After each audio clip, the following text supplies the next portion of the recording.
Hello, Paul Hamilton here from UTB. I'm going to show you another way of capturing 3D models from objects. So on the left-hand side here, you can see that I'm taking lots of photos of this wooden carved owl, and I'm just taking lots of photos. I think I end up taking about 50 from different angles. I'm making sure that I've got some decent light and some natural consistent light going around, and just getting all of the different angles. And what I'm going to do is airdrop over to my Mac. So there's all my files, all my photos.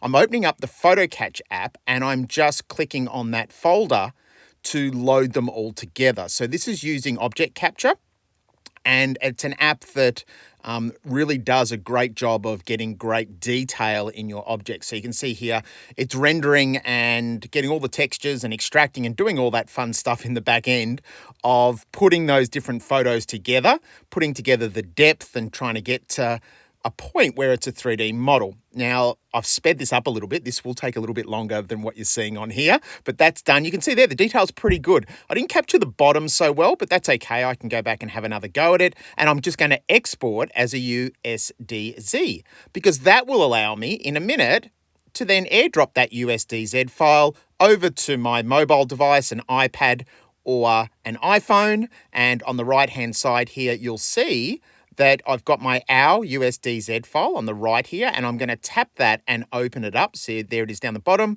I'll airdrop that and share that over. I've already done it on the right-hand side. Pre-prepared that. And I'm going to send it over to my phone. When it pops up, there it goes there. And I'm going to open that owl scan USDZ file. And it comes in a little bit bigger, so it doesn't come in necessarily to scale. But what you can see here is if I just tap on that and layer it on a horizontal flat surface and I pinch to make small, I've now got a beautiful USDZ 3D model of my owl. And you can see the detail's pretty good.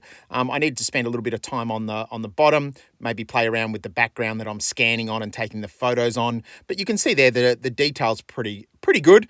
And I wanted to show you through that process so that you can have a go yourself if you're using kind of mobile iPhones with Macs. Paul Hamilton here from Using Technology Better.